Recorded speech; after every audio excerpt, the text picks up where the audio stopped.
Taresh Agarwal, Gaurav Tiwari, AKA Dream Note, welcome to ऑन बीजेस playlist. बहुत अच्छा लग रहा है आप दोनों से बात करके। सबसे पहले आप दोनों कैसे हैं? बहुत बहुत बढ़िया। बढ़िया। मतलब काफी अच्छा लग रहा है आपसे बात करके। और बहुत बहुत शुक्रिया हमें इस शो पे इनवाइट करने के लिए। Taresh and Gaurav, firstly, a very, very happy new year to all of you and your loved ones.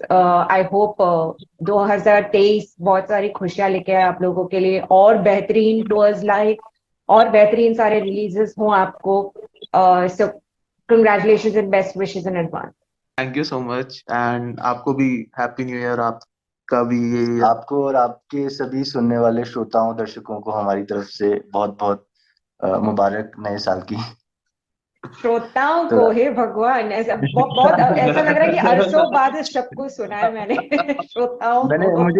मुझे खुद भी ये लगा कि मैं बहुत अरसे बाद इस शब्द का प्रयोग कर रहा हाँ, मुझे अभी ऐसा हूँ। ऐसी फीलिंग आई कि ना मैं केबीसी के सेट पे बैठी हूँ और अमिताभ बच्चन बात कर रहे हैं मुझे। अद्भुत। जी। बहुत बहुत अद्भुत खेले हो आप। But अविश्वसनीय। तो चलिए शुरू करते जी। हैं। चलिए शुरू करते हैं।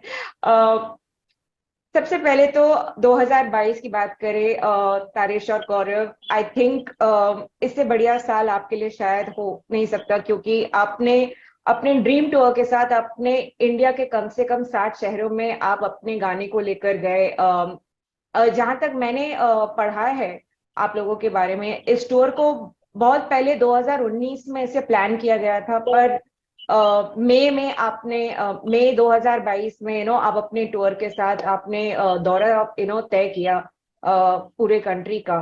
तो how was that feeling of doing the 7 city tour? I think इस टूर के दौरान आपने अपने ईपी धुन को भी लॉन्च किया।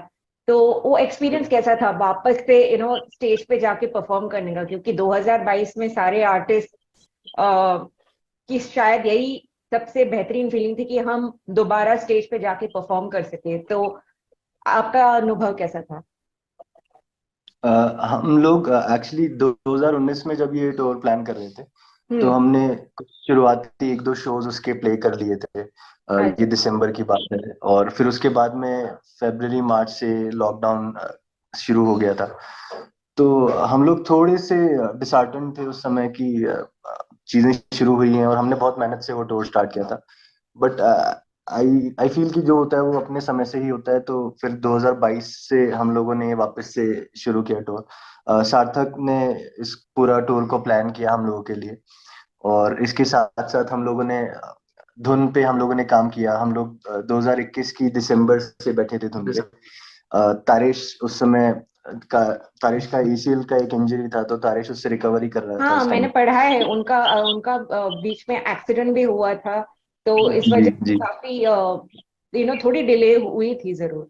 जी। तो 3-4 मंथ्स बेड हाँ, बेड ये पे बेड थे तो रेस्ट पे थे 3-4 महीने। वो और डिले हुआ। फिर उस बीच में जब ये लेटे रहते थे तो इनके पास में एक यूक रहता था और ये एक्सप्लोर करना चाहते थे उसका साउंड। तो हम लोग साथ में बैठ के काफी देर जैम करते थे उससे काफी सारे धुन के और जो गाने अभी हम लोग जिन पे काम कर रहे हैं वो उस समय निकले। हम लोगों ने काफी सारे स्क्रैचेस पे काम किया उस टाइम पे। और जैसे ही फिर हम लोग ने ये ईपी खत्म किया तो सार्थक ने हम लोगों को सजेस्ट किया कि सार्थक एंड अक्षय अक्षय कपूर, तो उन दोनों ने कहा कि ये बहुत अच्छा समय है कि हमने अभी ये ईपी बना लिया है। तो इससे बेहतर कुछ नहीं हो सकता कि हम शहरों में जाएं अलग अलग जगह और जाके ये ईपी लोगों को सुनाएं लाइव। और ये हम लोगों के लिए बहुत ही अलग तरह का एक्सपीरियंस था क्योंकि ये पहली बार था कि हम एक टूर पे जा रहे थे। This was our first tour. तो हाँ। काफी सारा एक्साइटमेंट था, थोड़ी सी नर्वसनेस भी थी। और बहुत सारी अजीबोगरीब चीजें हुई हैं उस पूरे टूर पे। पर हमारे लिए ये बहुत ही बेहतरीन एक एक्सपीरियंस रहा है। मतलब हमें बहुत कुछ सीखने को मिला इस पूरे टूर से और इस पूरे प्रोसेस से जब हमने गाने बनाए और हम लोग लाइव पे गए। तो काफी काफी मजेदार रहा ये पूरा हाँ, हम एक्सपीरियंस। सबके लिए फर्स्ट टूर था तो मतलब वो जब टूर की बात भी चल रही थी तो सब ऐसे एक्साइटेड होके बात करते थे, और जी। जब फाइनली वो टूर पे गए और वो जब टाइम पीरियड निकला तो मतलब ऐसे थे यार, ये है अलग चीज। और इनमें से बहुत सारे शहर थे जो हम लोग कभी जा नहीं पाए थे, जैसे हाँ, बैंगलोर, बैंगलोर, पुणे पुणे। और चंडीगढ़, शायद ये इन तीनों शहरों में हाँ आप पहली बार गए हैं। तो बिल्कुल हाँ। पहली बार जब आप इन तीनों ये पहली बार आप इवन एज इंडिविजुअल्स भी मतलब इससे पहले आप इन जी। शहरों में कभी गए नहीं? बैंगलोर में, हाँ बैंगलोर में नहीं गए उससे हाँ बाकी। मतलब मैं मेरे लिए तो बैंगलोर पुणे दोनों ही बहुत नए थे। और अच्छा। उसके बाद जब हम लोग दोबारा दूसरे टूर पे गए तो हम लोगों ने कोलकाता, सिलीगुड़ी, गुवाहाटी जैसे शहर देखे, वहां पे लोगों से मिला, तो बहुत ही अच्छा महसूस हुआ। तो ग्राउंड लेवल पे आपने कितना जाना है अभी? अगर हम जयपुर की बात करें, तो जयपुर में म्यूजिक सीन काफी अ, हद तक मैं कह सकती हूँ कि काफी डेवलप हुआ है। अब इंडिपेंडेंट टैलेंट्स को काफी इंकरेजमेंट मिली है एक हद तक, क्योंकि बहुत अरसों तक फोक म्यूजिक का ही राज था राजस्थान में। जो लोकल टैलेंट्स होते हैं या कंट्री साइड टैलेंट्स होते हैं उनको काफी बढ़ावा दिया जाता है। बहुत सारे घरानों के जो म्यूजिशियंस होते हैं वो काफी ट्रेडिशनल रहते हैं अपने म्यूजिक को लेकर। लेकिन जहाँ पे इंडिपेंडेंट म्यूजिक की बात आती है, अब जयपुर में बहुत सारे लोकल एक्ट्स हैं जैसे आप, और काफी उनकी एक नेशनल प्रेजेंस भी एक तरीके से हो चुकी है। अगर आपकी स्पॉटिफाई लिसनरशिप को अगर हम देखें, आपके इंस्टाग्राम फॉलोइंग को भी अगर हम देखें, तो आपको क्या लगता है कि जयपुर में अब जो ऑडियंस है उनकी क्या एक्सपेक्टेशंस है, स्पेशली जो जेन्युइनली अच्छे म्यूजिक को पसंद करते हैं? मतलब ऑनेस्टली अगर इसका जवाब दूं तो बहुत सारे लोगों को जयपुर में पता नहीं है कि हम लोग जयपुर से ही बिलोंग करते हैं। हाँ। और हम लोग जी, ये बहुत ही सरप्राइजिंग है हम लोगों के नॉर्मली लिए। ऐसा हो जाता है। हाँ। हाँ तो यूजुअली जब जब कभी भी कोई हमसे पूछता है कि आप लोग कहाँ से हैं, तो वो ये सोचते हैं कि हम लोग मुंबई से हैं या दिल्ली से हैं। फिर हम उनको बताते हैं कि हम लोग जयपुर से हैं, तो उनके लिए काफी सरप्राइजिंग होता है। और इवन ओके। जयपुर में भी बहुत सारे लोग जो हमें सुनते हैं, उन्हें ये नहीं पता है कि हम लोग जयपुर से ही हैं। और आई डोंट नो कि ये कैसे हुआ है, बिकॉज हम लोग यूजुअली जब भी हम लोग सोशल मीडिया पे जाते हैं तो हम लोग कई बार बताते हैं कि हमारा होम टाउन जयपुर है। एक छोटा सा स्टूडियो हमने वहाँ बना रखा है जहाँ पे हम लोग हमारे गानों पे काम करते हैं, और वहीं से सारा प्रोसेस हम लोगों का चलता है। बट समहाउ वो कनेक्ट नहीं है। अरे और वाह। बात कही वो बिल्कुल सही है कि आज से अगर हम लोग 5-7 साल पीछे जाएं हाँ। तो जयपुर का हिस्ट्री था वो काफी ज्यादा फोक ड्रिवन था। और काफी सारे फोक आर्टिस्ट, इवन अभी भी काफी सारे फोक आर्टिस्ट बाहर शोज करते हैं। और हम्म। अभी मीनवाइल पिछले कुछ 2-3 सालों में आई थिंक स्पेशली ये लॉकडाउन के पीरियड में हुआ है, क्योंकि वो 1-2 साल लोगों के लिए कुछ ऐसे रहे जब उनको बहुत कुछ एक्सप्लोर करने को मिला। जी। उनको एक नए नए आर्टिस्ट सुनने को मिले, तो हम लोग भी उस एरा में, हम लोग उस समय में, हम लोगों को भी बहुत लोगों ने सुना। बट हाँ ये है कि जयपुर में हम लोग खुद थोड़ा सरप्राइज रहते हैं। कई बार तो ऐसा होता है कि कोई हमारा गाना सुन चुका है पर वो कहता है कि यार ये तो उस आर्टिस्ट का गाना है। तो अरे फिर वाह। हम जी हाँ, हाँ ऐसा ये ऐसा होता है। काफी काफी बार हुआ है कि किसी ने हमें ये बताया हो कि जी ये गाना सुना था बट ये तो किसी और आर्टिस्ट का है। या फिर वो ड्रीम नोट को बाय नेम जानते हैं बट बाय फेस हम लोग को नहीं जानते, विच इज फाइन बिकॉज हम लोग इतना ज्यादा सोशली एक्टिव नहीं रहते हैं। हम्म। हम लोगों का ही ध्यान हम लोगों के सिर्फ गाने बनाने में, और मतलब वी जस्ट फील कि गाने बनाने हैं, उनको रिलीज करना है, लाइव प्ले करना है। बाकी उसके बाद का जो पूरा सिनेरियो रहता है कि कैसे उनको और पुश करना है, हम लोग ज्यादा उस चीज पे ध्यान नहीं देते हैं। अभी देने लगे हैं, अभी हम जी। लोग के लिए थोड़ा नया कोशिश करने लगे हैं। बट हाँ ये है कि लोग हमें by the name Dream Note फिर भी जानते हैं, but by faces they don't even recognise this, which is somehow very very like. Surprising हो जाता है कि हाँ हाँ भाई ये गाना हमने बनाया, वो भी अच्छा तुम्हारा गाना है। और कभी कभी इस चीज की खुशी भी होती है, कहीं पे बैठे हुए हैं, कोई जानता नहीं है और बात हो रही है म्यूजिक के बारे में, तो बहुत ही हाँ। अनबायस्ड सा एक रिव्यू सुनने को मिलता है कि हाँ चलो बढ़िया है। तो वो भी एक बहुत अच्छा एक्सपीरियंस रहता है। और रही एक्सपेक्टेशंस की बात, तो आई गेस सबका कहीं जयपुर या फिर किसी भी शहर का कोई भी ऑडियंस हो तो उनका एक्सपेक्टेशन यही रहता है कि और शोज और नए गाने, जी वही सारे मैसेजेस कि नए गाने, नया एल्बम कब आ रहा है, किसी से मिलो तो भी वही कि नया गाना कब आ रहा है। शुरुआत से शुरुआत करते हैं। आप दोनों पहले ये बताएं कि जब आप बच्चे थे, जब आपकी पहली इंट्रोडक्शन कैसे हुई म्यूजिक के साथ, और कब आपको ये एहसास हुआ कि आपको म्यूजिक करना है, आप म्यूजिक ही करना चाहते हैं? अपने बारे में पहले कुछ बताइए। मेरे लिए एक्चुअली चीजें थोड़ी पैरेलल हैं। मतलब मेरे मेरे नाना जी काफी अच्छे फोक म्यूजिशियन रहे हैं जोधपुर से। तो जी वो लोकगीत और काफी सारे लोकगीत लिखते थे उन्होंने। फोक संगीत बहुत बहुत सारी चीजें मतलब की हैं उसमें। भजन गायकी में उन्होंने काफी काफी काम किया। अ, और मैं बचपन में जब मेरे ननिहाल जाता तो मैं उनको देखता था कि वो वहाँ पे एक म्यूजिक इंस्टीट्यूट में वो लोग सिखाते भी थे। मेरी पूरी फैमिली वहाँ पे सिखाती थी स्टूडेंट्स को। बट मेरे लिए वो कभी क्लिक नहीं किया कि मैं बैठ के संगीत सीखूं उस तरीके से। संगीत पसंद मुझे हमेशा से था। मैं बहुत सुनता था। मैं मेरी शुरुआत जो हुई वो पुराने, जैसे मुझे लगता है कि हम जब छोटे होते हैं तो हमारे आसपास जो जो भी संगीत होता है हम सबसे पहले वही सुनते हैं। जैसे हमारे घर में जो चल रहा हो या हम कहीं बाहर जाते हैं जो हमें सुनने को मिलता है। जी तो मैं फैमिली से बिलोंग करता हूँ। वहाँ पे पुराने बॉलीवुड क्लासिक सुनते थे तो मैं वही सुनता था। फिर जब ननिहाल जाता था तो थोड़ा सा भजन और ये सब।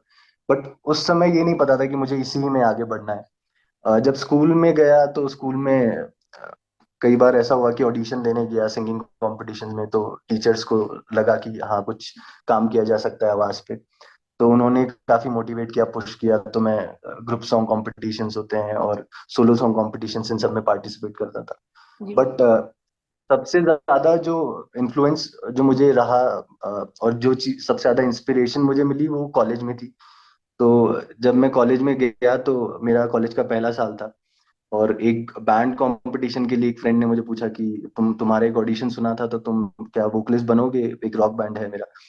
और मेरे लिए बहुत नया था ये सब कुछ क्योंकि मैंने इससे जी पहले प्लेबैक देखा था, मैं रियलिटी शोज देखता था। तो ये पहली दफा था कि मैं किसी बैंड को देख रहा हूँ जहाँ पे एक गिटारिस्ट है, एक बेसिस्ट है, जो जो टर्मिनोलॉजी मैंने सुनी नहीं थी कभी। तो उससे थोड़ा रूबरू हुआ, उस उन चीजों को समझने का मौका मिला। और जब पहली बार फिर एज अ वोकलिस्ट मैं गया और मैंने देखा कि यार ये तो बहुत ही एक अलग एनवायरनमेंट, एक अलग साउंडस्केप है। मतलब ये बहुत ही नया है। तो वो मुझे बहुत मजेदार लगा। तो मैंने कहा कि ठीक है ये करते हैं। और उसी से आई थिंक चीजें शुरू हुई। तारेश फिर मुझे 2017 में मिला। हमने 2014 में इस बैंड को बनाया था। एक गाना था जो हम लोगों को करना था सबसे पहले, क्योंकि उससे पहले रॉक बैंड कॉम्पिटिशन्स में जाते थे। अभी भी I think rock band competitions होते हैं बट उनका प्रोसेस आई एम श्योर आपको पता होगा कि वो लोगों को बुलाते हैं और जी आप अपने एक्सपेंसेस जाएंगे वो कॉम्पिटिशन्स में पार्टिसिपेट करने। तो हम लोग भी वही करते थे। फिर एक दिन लगा कि यार हम लोग किसी और का गाना कवर करके जा रहे हैं किसी बैंड कंपटीशन में और वहाँ जीत भी नहीं रहे हैं तो मतलब क्या मिल रहा है। तो फिर ये सारा सिलसिला शुरू हुआ कि खुद के गानों पे काम करेंगे, खुद का कुछ बनाएंगे, उस पे जी उससे उससे आगे बढ़ेंगे। तो ये इस तरह का कुछ सफर रहा। हरीश तो मेरा जो म्यूजिकल बैकग्राउंड है, मतलब मैं म्यूजिक फैमिली से जैसे बिलोंग, मतलब इनके नाना लिखते थे, मैं बिजनेस क्लास फैमिली से अरे बिलोंग करता हूँ। तो जी। उनका उनका सबसे पहले अगर अगर आपने कहा होगा कि मैं म्यूजिक करना चाहता हूं, तो सबसे पहले उनके उनके दिमाग में तो हजारों सवाल उमड़े होंगे कि अरे तुम क्या करोगे, क्या ये। नहीं, मतलब ऐसा नहीं था। वो कभी कभार होता था कि मतलब ऐसा नहीं था कि क्या करो, पूछते थे डायरेक्टली कि यार इसमें फ्यूचर है ना, तो तू श्योर है ना, अगर तू श्योर है तो कर, जो तेरे को मन में वो कर। तो मैं फोर्थ क्लास में जब मेरा स्कूल चेंज हुआ था तो वहाँ कंपलसरी था कि आपको कोई तो म्यूजिक इंस्ट्रूमेंट चूज करना ही है जो आपको सीखना अच्छा है ना। अच्छा, तो फिर आपने हाँ, क्या तो सीखा फिर?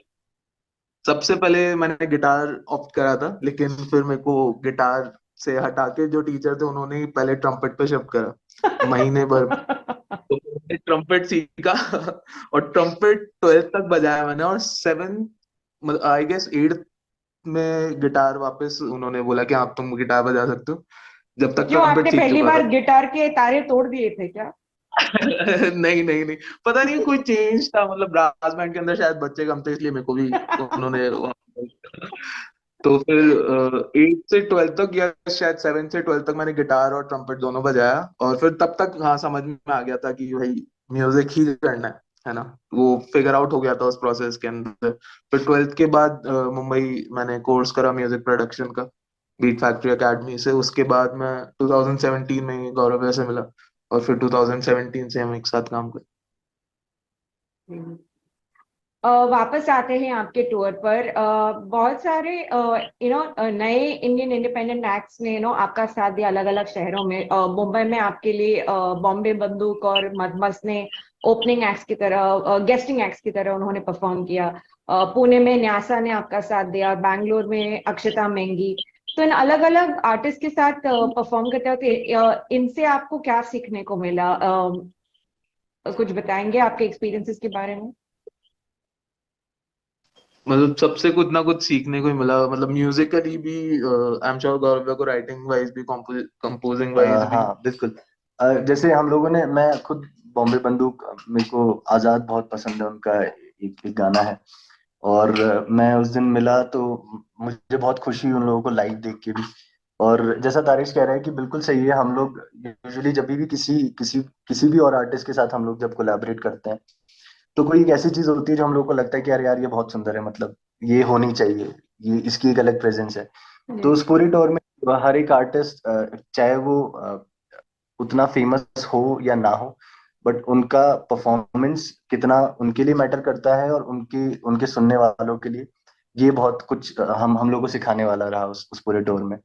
और जी। आई थिंक सभी हम थोड़ी से शाय हैं इस प्रोसेस में कि हम लोग आगे से जाके किसी किसी और आर्टिस्ट से मिलें या फिर उनसे आगे से बात करें। ये सीन तो का। हम मतलब, लेकिन इस मामले में थोड़े से खुशनसीब थे कि आगे से लोगों ने मिलके बात की और हमने कुछ कॉन्वर्जेशंस आगे बढ़ाई, और अच्छे से उनको जाना, उनके म्यूजिक को समझा। तो हर तरीके से बहुत ही अच्छा रहा एक्सपीरियंस। और अभी तक कई बार बात होती है जी। सबसे, वासु रैना। जैसे भी सेकंड ओवर में हम लोग गए थे तो हम क्योंकि हम लोग सेकंड ओवर जो था तो उसमें प्रत्युष और अनुराग, ये दो आर्टिस्ट हम लोगों के जी। साथ में थे। अनलाइक द ड्रीम टूर, इस वाले टूर में ये लोग पूरे टाइम हम लोगों के साथ में थे। हम्म। तो हम लोग को और अच्छे से समझने का मौका मिला उस पूरे प्रोसेस में कि किस तरीके से वो लोग काम करते हैं अपने गानों पे। उनका किस तरह का विजन है अपनी towards their audience and towards their music. तो ये आई थिंक बहुत अच्छा एक्सपीरियंस था हम लोग के लिए। काफी कुछ सीखने को मिला, जैसे छोटी छोटी चीजें यूं, मतलब पूरा बैंड प्ले कर रहा है, कोई सोलो आर्टिस्ट, ऐसे कॉन्वर्जेशंस के थ्रू हो, किसी भी फॉर्म में मिला, लेकिन हाँ कुछ सीखने को मिला। जैसे आपने बताया, आपने आपके शहर में एक स्टूडियो सेटअप किया है जहाँ पे आप लोग अपने रिकॉर्डिंग्स करते हैं। मैं बहुत सारे ऐसे आर्टिस्ट से बात करती हूँ जो अपने कैपेसिटी में कम्युनिटी के लिए कुछ करना चाहते हैं। जो अप एंड इमर्जिंग म्यूजिशियंस हैं, उनके लिए, उनको वो बढ़ावा देना चाहते हैं अपनी तरफ से। वो जो भी छोटी मोटी कोशिश कर सकते हैं सीन को आगे लाने के लिए। तो कभी आपने इस बात पे गौर किया कि चलो हम एक जगह पर है, पर हम अपने म्यूजिक के साथ साथ हम कुछ ऐसा भी करना चाहेंगे? जरूरी नहीं है, मतलब कंपल्शन नहीं है, प्रेशर नहीं है, पर कुछ एक चीज है जो शायद आपको बहुत ज्यादा कंसर्न करती है और उसमें आप अपनी हेल्प देना चाहते हैं। तो ऐसी कोई कुछ है? आई थिंक बहुत कुछ, अगर इस पे बात की जाए तो बहुत सारी चीजें हैं जो जिन पे काम किया जा सकता है। जैसे कि बहुत सारे आर्टिस्ट जो नए हैं उनके साथ जब भी हम लोगों की बात होती है तो उनका एक एक सवाल रहता है, सबसे सबसे ज्यादा जो हमसे पूछा गया है जी। कि गाने बनाए कैसे। अरे। तो हाँ जी। तो ये हमसे मैसेजेस पे भी कई बार पूछा गया है, और वैसे भी जब भी कभी कोई मिला है कि भाई आप लिखते कैसे हैं, या फिर आपने ये पार्ट कैसे बनाया। और हम लोगों का हमेशा एक ही जवाब होता है कि आप अगर इतना सोचोगे तो नहीं पार पड़ेगी। आपको जो एक्सप्रेस करना है उससे पूरी तरीके से, अपनी ईमानदारी से आप उसे एक्सप्रेस कीजिए। गाने को खत्म कीजिए और उसे रिकॉर्ड कीजिए और रिलीज कर दीजिए, दैट्स इट। जी। आपको उसके अलावा जो भी प्लान करना है वो दैट्स अ सेकेंडरी थिंग, कि आप उसको कहाँ पहुंचाना चाहते हैं वो सब आप तय कर सकते हैं। पर सबसे जरूरी यही है कि आप काम कीजिए उस पे। अगर आप सिर्फ ये सोचेंगे कि यार ये गाना कैसे बनाया जाए, तो आई थिंक बनाने का सोचकर गाना नहीं बन सकता। जी। तो अगर आप सिर्फ अपने आप को एक्सप्रेस कीजिए और वहीं पे आधा काम हो जाता है। मतलब वो प्रोसेस जो है पूरा, शुरू से एंड तक का, बनाने से रिलीज तक का, वो खुद को एंजॉय करना पड़ेगा। जी। अगर आप उसको एज अ काम लेके सोचोगे दिमाग में कि यार ये काम है हाँ। मेरे को, जैसे ऑफिस वर्क होता है सपोज 9 to 5, कि यार मेरे को पर्टिकुलरली इस टाइम पे बैठ के काम ही करना है, मतलब वो भी होना चाहिए, लेकिन अगर ऐसा प्रेशर लेके करोगे तो नहीं हो हाँ पाएगा। मतलब इन अ जी। डिसिप्लिन वे आप करते हो चीजें। और हाँ जैसे आपने पूछा कि वहाँ के फॉर एग्जांपल कुछ लोकल आर्टिस्ट हैं, तो हम हमसे जो मदद बनती है, फॉर एग्जांपल अगर हम प्रोडक्शन में उनकी कुछ हेल्प कर सकें, जी। या फिर किसी को लिरिक्स से रिलेटेड कुछ प्रॉब्लम है, उन्हें लग रहा है कि ये थोड़ा अटपटा लग रहा है, यहाँ पे और क्या हो सकता है, तो हम कोशिश करते हैं कि अगर हमारे पास समय है और हम वो चीज़ सही कर सकते हैं, उनकी मदद कर सकते हैं, तो हम बिल्कुल करते हैं। ऐसे काफी आर्टिस्ट हैं जयपुर में भी जिन लोगों को हमने हेल्प आउट किया है अ, उस पूरे प्रोसेस में। तो होता है ये, मतलब चलता रहता है। मतलब किसी वे में भी, मतलब रिकॉर्डिंग प्रोसेस में गौरव भैया ने लिरिकल म्यूजिकल वे में, कॉम्पोजिशन वे में, या फिर रिलीज के लिए भी पूछा तो सब बताया कि हाँ यार ऐसे कर सकते हो, मार्केट ऐसे कर सकते हो, रिकॉर्डिंग में कुछ हेल्प चाहिए तो हाँ आ जाओ कर लो। तो हेल्प तो है हर जगह से। तो आपके नजदीकी आस पड़ोस में अगर कोई जयपुर बेस्ड आर्टिस्ट हैं जिनको आप सुने हैं और जिनका काम आप पसंद करते हो और आप चाहते हैं कि आप उनके लिए कुछ करें, तो ऐसे कोई आर्टिस्ट है जो शायद आपके हिसाब से अभी तक डिस्कवर हुए नहीं, अभी तक बहुत लोग जानते नहीं है उनके बारे में, पर आप चाहते हैं कि हम सुने उनको, तो कोई है ऐसे आपके जहन में? हम्म। अभिषेक भैया। जी। अ, हम दोनों को काफी सिमिलर इंटरेस्ट है म्यूजिक में। तो कुछ एक आर्टिस्ट हैं जो हम सुनते हैं और हम बड़ा एंजॉय करते हैं जयपुर से, जैसे एक अभिषेक गौर करके एक आर्टिस्ट हैं, इज अ सॉन्ग राइटर। उन्होंने अपने कुछ एक दो गाने निकाले हैं, बाकी हमने पर्सनली उन्हें सुना है और वो जी। काम कर रहे हैं कुछ। वो सुंदर हैं। एक और बैंड है जयपुर से, अतरंगी फनकार। हाँ ये लोग पॉप और रॉक एंड रोल साथ में प्ले करते हैं, और मुझे बहुत मजा आता है उन लोगों के गाने सुन के। बहुत ही एक अलग तरह की सॉन्ग राइटिंग है, बहुत ही फ्रेश। एक अभिनंदन तनिष्क है, वो भी काफी। अभिनंदन तनिष, I'm sure आपने भी अगर सुना हो, जी। तो वो लोग, उन लोगों के भी काफी सुंदर गाने हैं। तो ऐसे हैं, और ऐसे बाहर भी काफी आर्टिस्ट हैं जो हम लोगों ने डिस्कवर किए हैं, Saifi Singh, Samar. I I just feel कि बहुत सारे ऐसे आर्टिस्ट हैं समर जो यानी बहुत। समर मेहंदी ना? समर या मेहंदी। मैं ये इसलिए कह रहा हूँ क्योंकि I'm sure आपको पता है, बट बहुत सारे लोग हैं जिन्होंने म्यूजिक डिस्कवर नहीं किया है ऐसे आर्टिस्ट का। तो आई जस्ट फील कि जितना कम प्रेज, जितना ज्यादा प्रेज मिले उतना कम है। इन लोगों ने जी। इतना बेहतरीन काम किया है। तो जब भी मैं देखता हूँ मेन स्ट्रीम आर्टिस्ट, बहुत सारे आर्टिस्ट हैं जिनके काफी सारे गाने लोगों ने सुने हुए हैं, और फिर ऐसे ऐसे बहुत सारे आर्टिस्ट हैं जो बहुत मेहनत करके गाने बना रहे हैं, पर वो सुने नहीं जी। गए। देन अगेन इसमें हम कुछ नहीं कर सकते हैं, इट्स ऑल अबाउट कि कहाँ तक आपकी आवाज पहुंच सकती है, आपका रास्ता जी। कहाँ तक का है। और जी। आई जस्ट फील कि वो अगर हमारा काम है, हमसे पूछा जाए कि कौन सा आर्टिस्ट आप रिकमेंड करेंगे, तो definitely you would say these names. और ऐसे बहुत सारे हैं, आई एम श्योर कि अभी हम लोगों से पूछा गया तो हम लोग हाँ, ऐसे झट इंस्टेंट। से नहीं बता पाएंगे। बट ऐसी एक बहुत लंबी चौड़ी लिस्ट है जो हम लोग ऐसे सुनते रहते हैं गाने, उसमें बहुत सारे फीमेल आर्टिस्ट भी हैं। एक गया म्यूजिक करके है, I am not sure how to जी। Pronounce it, like Gaya. Gaya. अ, गया। हाँ, तो मैंने उनका, जयपुर के एक और आर्टिस्ट है, उन्होंने मुझे इंट्रोड्यूस कराया उनके म्यूजिक से। और मैं तारिश को फोन करके उस दिन बोला, मैंने कहा भाई मैंने कुछ गाने सुन लिए इनके, और मैं मेरे दिमाग में रह गए हैं। तो बहुत ही सुंदर गाने हैं। तो हाँ, ऐसे बहुत सारे आर्टिस्ट हैं मतलब ये। प्लस जैसे जो आपने बात कही थी कि मतलब गाना सुना हुआ होगा लेकिन पता नहीं होगा आर्टिस्ट कौन है, बाय फेस नहीं जानते होंगे, तो आई एम जी। श्योर भी आर्टिस्ट का नाम लिया अभी हमने, तो उनके साथ भी कहीं ना कहीं होगी वो सिचुएशन कि गाना सुन रखा होगा मे बी, लेकिन पता नहीं है किसका गाना है या फिर जी। आर्टिस्ट है कौन। जी। तो हो सकता है वो सिचुएशन भी हो। तारिश, गौरव, बात करते हैं आपके सबसे पहले गानों की सक्सेस को लेके। सबसे पहले अगर रिकॉल होता है तो वक्त की बात है, जो शायद आपकी सबसे बेहतरीन गानों में से एक है, जहाँ पे आप जाए, आई एम श्योर ऑडियंसेस की सबसे ज्यादा रिक्वेस्टेड गानों में से एक है वक्त की बातें। जी। 2018 में रिलीज हुई, और तब से लेके अब तक की जर्नी को अगर आप अपने लफ्जों में अगर बयान कर सके तो कैसा महसूस होता है अगर आप अपनी जर्नी को देख? बहुत ही खूबसूरत और अ, मतलब अविश्वसनीय। हाँ, मतलब हम खुद भी कई बार सरप्राइज हो जाए। अविश्वसनीय। मुझे ऐसा क्योंकि लग रहा है कि गौरव ना या तो सुबह को या दोपहर को उन्होंने हिंदी शब्दकोश खा लिया था, ना खाने में सारे अभी उच्च मैं हिंदी एक्चुअली, शब्द निकल रहे हैं। मैं ऐसे नॉर्मली मतलब बोलता नहीं हूँ, बट जैसे ही पूछा गया कि हिंदी, तो तो वो मैं हिंदी जैसे अपने ही आप आई सोच थिंक, रहा था। जैसे हम लोग सिलेक्ट कर लेते हैं लैंग्वेज, तो वो मैं बोल नहीं रहा हूँ, आई थिंक वो अपने आप आ रहा है निकल के। हाँ, तो मतलब अगर इस जर्नी की बात की जाए, तो जब हम लोगों ने ये गाना बनाया था, तो बहुत ही ज्यादा पर्सनल था ये हम लोगों के लिए।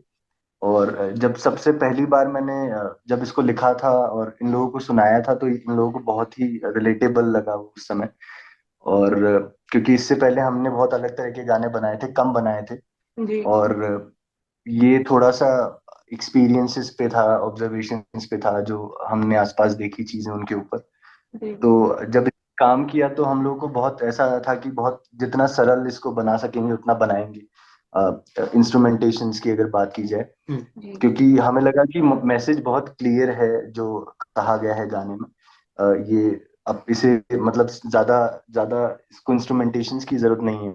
जी और हमें बहुत पसंद था उस समय जब हमने ये गाना बनाया, बट क्योंकि समय हो जाता है, तो आप धीरे धीरे आप डिटैच होते हो, और आई थिंक वो नॉर्मल है, आपको होना पड़ता है उस प्रोसेस में अगर आपको आगे बढ़ना है तो हमने जब बना के इसे रिलीज किया, तो इनिशियली काफी अच्छा रिस्पॉन्स था। जी फिगरेटिवली इतना हम लोग नहीं पहुंच पाए थे जहाँ पे पहले अब साल में। आज हैं, हाँ। क्योंकि पहले साल में उसका ग्रोथ अपने अपने हिसाब से था। और जयपुर में और आसपास जिन लोगों ने भी सुना, उन्हें बेहद पसंद आया ये गाना। पर फिर 2019 में बहुत एक आई थिंक वो एक अलग ग्रुप में पहुंच गया, या एक अलग सर्कल में पहुंच गया, या ये कहें कि जो ऑडियंस हम लोग सोचते थे हमेशा से कि पहुंचना चाहिए जहां तक, I would say the youth, जो जो टीनेजर्स हैं, उन लोगों ने बहुत सुना है हम लोग का जी जो जैसे जो हम लोग के स्टैट्स भी कहते हैं। तो वहां से फिर इसने अपनी रफ्तार पकड़ी। और और हम लोग बहुत ही ज्यादा सरप्राइज थे कि किस तरीके से ये पहुंच रहा था लोगों तक। और उसका पता हमें थ्रू मैसेजेस और थ्रू कमेंट्स लगने लगा, जब हमारे पास में मैसेजेस आने लगे कि किस तरीके से इस गाने ने लोगों की जिंदगी बदली है, हमारी भी बदली है। हम हमेशा ये कहते हैं कि हमने नहीं सोचा था कि ये इतना इतना ज्यादा ये पहुंच पाएगा, इसकी रीच, इतने लोग सुनेंगे और इतना पसंद करेंगे इसे। जी बट बहुत बहुत ही एक्सेप्शनल रहा 2019-20 का समय इस गाने प्लस के लिए। वो भी फैक्टर जुड़ गया था शायद 19-20 में, जब सोशल मीडिया जब बूम पे आया था कि जी वही रील्स वाला सेक्शन, तो उससे और एक्सप्लोर होने लगा गाना। जी तो आज आज हम भी देखते हैं कई बार रील सेक्शन, तो रैंडम रील्स में दिख जाता है गाना कि अच्छा ये गाना यूज हुआ जी हुआ है। तो वो भी है। तो इसका प्रोसेस काफी अच्छा था। और मेरे को जितना याद है, जब इस गाने पे काम चल रहा था, तो उससे पहले ऐसे बिल्कुल सिंपल एक इंस्ट्रूमेंट्स पे कोई गाना बनाया नहीं था। हम्म तो इसका प्रोसेस भी बहुत लंबा था इस गाने का, कि खूब कोशिश करी थी इसमें कुछ म्यूजिकल इंस्ट्रूमेंट्स और डालने की, खूब दिमाग लगाया था, खूब बैठे रहे स्टूडियो में, लेकिन कुछ हो नहीं पा रहा था। मतलब जो था वही, कि कुछ ऐड ऑन कर रहे हैं तो वो जा ही नहीं रहा गाने के अंदर। तो फिर जी लास्ट में यही था कि इसको ऐसे ही रखेंगे जिसमें सबसे अच्छा लगे। तो फाइनली वो ऐसे ही निकला गाना। धुन की बात करते हैं, आपकी 5 ट्रैक ईपी के बारे में, जहाँ पे दिल, कहानी, खोई हुई धुन, जरूरी नहीं और जहर।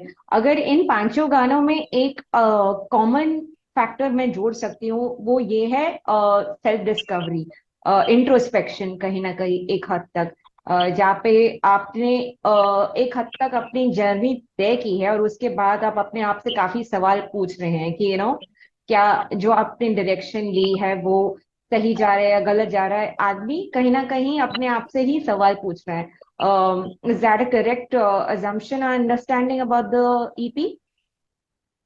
अ, हाँ, अगर एक एक हिस्सा देखा जाए उस पूरी ईपी का, तो जी हाँ ये है इंट्रोस्पेक्शन पे।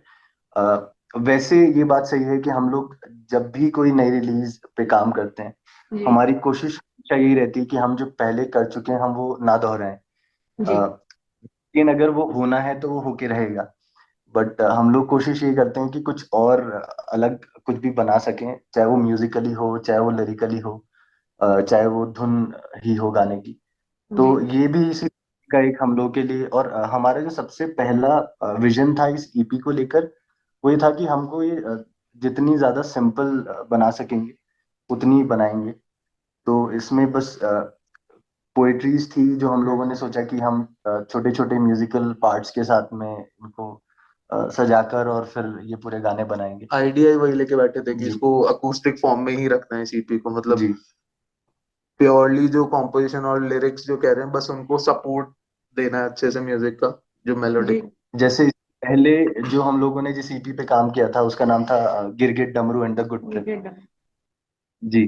तो वो जो ईपी थी वो हमने उसमें काफी रॉक इन्फ्लुएंसेस थे, हमने काफी एक्सपेरिमेंट किया था उसमें सिंथ एक्सपेरिमेंटल साउंड था। पे भी।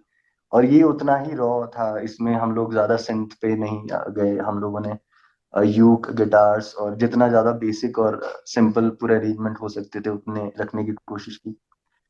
तो म्यूजिकली ये उस तरीके से था। और साउंड मतलब पूरी ईपी का सिंगल साउंड ही रखा कि यूक ओरिएंटेड और अकूस्टिक गिटार ओरिएंटेड, मतलब बाकी इंस्ट्रूमेंट्स आए लेकिन साउंड एक ही रखा पूरी ईपी का। और अगर लिरिकली हम बात करें तो हर गाने की एक अलग स्टोरी है।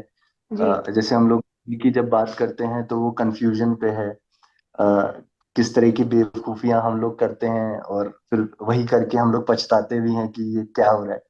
तो जी वो उस तरह का एक गाना है कहानी, इट्स रोमांटिक सॉन्ग।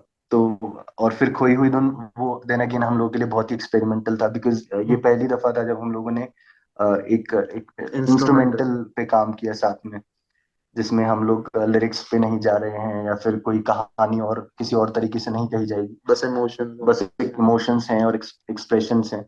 और जी फिर जहर, जरूरी नहीं जो थे वो दोनों बहुत ही अलग तरह के गाने थे।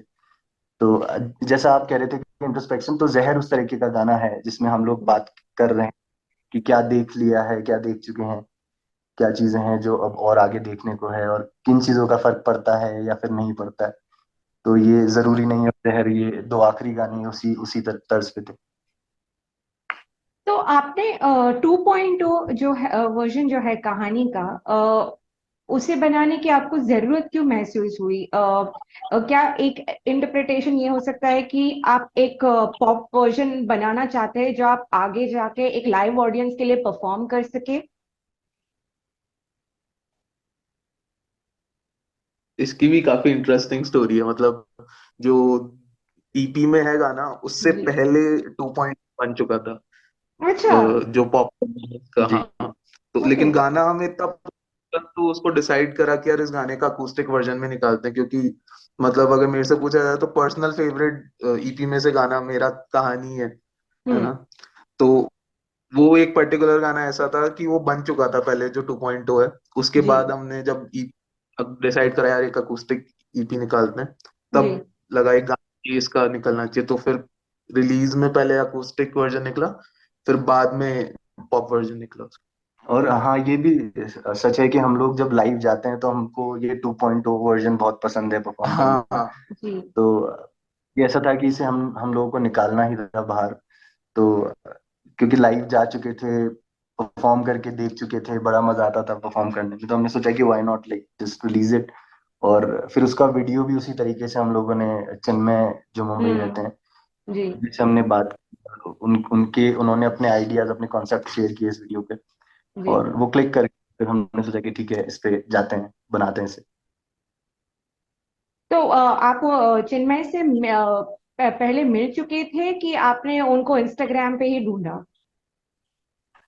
ये एक्चुअली सार्थक से हमने पूछा था। जी हम इनिशियली पहले कहानी के एक अकूस्टिक वर्जन पे ही काम कर रहे थे, जी। बट चीजें सही से हो नहीं पाई, और समय को देखते हुए फिर हमने सोचा कि आगे बढ़ते हैं। तो ये गाना तब हम प्रोडक्शन खत्म कर किया ही था हमने, इसका मिक्स मास्टर कंप्लीट हो चुका था। तो सार्थक से हमने पूछा कि आप किसी को जानते हो जो इस तरह का कुछ हम लोगों के लिए बना सके। तो हम्म। उन्होंने चिन्मय का प्रोफाइल शेयर किया, हमने प्रोफाइल देखा, हम लोगों को बहुत ही इंटरेस्टिंग लगा उनका काम। हमने उनसे बात की, उनने गाना सुना, और गाने को सुनने के बाद जो सबसे पहले ड्राफ्ट के आइडिया के साथ वो आए वो हम दोनों को बहुत पसंद आया। जी तो हमने सोचा कि ठीक है ये जाते हैं। हम मिले पहले कभी नहीं थे, हम हमारी पहली मुलाकात उनसे फोन पे ही हुई थी। और आई थिंक हम लोगों का मोस्टली प्रोसेस ऐसा ही रहता है, इससे पहले भी कभी काम हुआ है तो आई थिंक ऐसा हो जाता है। और जी। मेरे हिसाब से हाँ हमारा पहला वीडियो है कि जो एनिमेशन पे है पूरा। जी। तो ये पर्टिकुलर प्रोसेस की फर्स्ट टाइम एक्सपीरियंस करा, एनिमेशन वीडियो का प्रोसेस, तो काफी इंटरेस्टिंग था वो वाला प्रोसेस। लाइव परफॉर्मेंसेस की बात करते हैं, आपको एक ऐसा इंस्टेंस याद है कि आप लाइव परफॉर्म कर रहे थे और वो आपके सबसे यादगार पलों में से एक हो सकता है? बैंगलोर। बैंगलोर ही मतलब जैसे अभी वक्त की बातें की आप बात कर रहे थे, तो जी। बैंगलोर में हमको 3 बार बजाना पड़ा। वक्त हमें की स्टेज बातें से नीचे नहीं उतरने उतरने दिया उतरने बैंगलोर दिया। की 3 बार? जनता ने। हाँ मतलब एक तो सेट में, फिर वंस मोर मतलब में हाथ मतलब तरफ। आप मजाक देखो यहाँ पे, जयपुर में आप कहते हैं कि जयपुर में लोग आपको पहचानते नहीं है, फिर आप बैंगलोर जाके परफॉर्म करते हो और आपसे 3 बार वक्त की बातें बजवाया जाता है। इससे इससे अच्छा कुछ हो नहीं सकता। और बैंगलोर में एक्चुअली हम लोगों को क्यों इतना पसंद आया बैंगलोर वाला शो, क्योंकि बैंगलोर में ऐसी बहुत सारी स्टोरीज थी। वहां पे हमें एक एक एक कपल मिले, तो उन्होंने बताया कि उन्होंने एक रात पहले वक्त की बातें सुना। अच्छा। और उन्हें पता चला कि हम लोग अगले दिन शहर में परफॉर्म करने आ रहे हैं। तो वो हाँ। लोग आए हमें सुनने के लिए। और वाह। ऐसे बहुत सारे लोग थे जिन्होंने हमें पहले सुना नहीं था, but I think that's the beauty of Bangalore की they are like very supportive towards indie music, like yeah it's music the in hub of general. तो indie music. Without a doubt हम लोगों को वो उस शो के बाद में समझ में आ गया कि हम इससे पहले सुनते थे कि यार बैंगलोर में आप जाओ परफॉर्म करने, आपको मजा आएगा। जी। तो हम जब गए बैंगलोर में तो हमें समझ में आया कि क्यों बैंगलोर इतना फेमस है इस पूरे सीन के अंदर, यस। कि वहां पर कितनी एक्सेप्टेंस है म्यूजिक को लेकर और कितना ज्यादा सपोर्ट मिलता है। तो हम लोग के लिए इसलिए बैंगलोर बहुत ही खूबसूरत एक गिग था। हम लोग स्टेज से उतर नहीं पाए, हम लोग का साउंड ऑफ हो चुका था, उसके बाद भी हमने परफॉर्म किया हाँ। दोबारा से ऑन करवा के। मतलब इसलिए बैंगलोर मतलब एक और मतलब। जिसमें तो फर्स्ट टाइम परफॉर्म कर रहे थे जी, अपन और ये हम बैंगलोर लोग का में। पहला पहला परफॉर्मेंस ही था बैंगलोर में, और वो भी फैंडम में था, तो एक वो भी एक अपने आप में बहुत लो ही कर लो लेजेंडरी बात। स्टेज है। जी। तो ऑल टुगेदर बहुत ही वो बढ़िया एक्सपीरियंस बहुत ही रहा। बढ़िया एक्सपीरियंस था। मतलब जैसे आपने पूछा, अभी कोई भी जी। पूछता है तो हमारे मुंह से मतलब सबसे पहले ही बैंगलोर निकलता है। जी। वेल, बेस्ट विशेस आप दोनों को। उम्मीद करते हैं कि 2023 में एक शो ऐसा हो जहाँ पे आप मुंबई आ रहे हो, तो मैं आपका शो जरूर देखना चाहूंगी, आपके लाइव परफॉर्मेंसेस को जरूर देखना चाहूंगी। तारेश, गौरव, थैंक यू सो मच आज मुझसे बात करने के लिए, और उम्मीद है बहुत जल्द आपसे मुलाकात होगी इन पर्सन। जी बिल्कुल। बिल्कुल। और बहुत बहुत शुक्रिया हमें इनवाइट करने थैंक के यू लिए सो इस शो मच। पे। अरे, हम काफी लोग अच्छा बात बहुत करके खुश हैं। काफी मजा आया। जी। Thank you so much.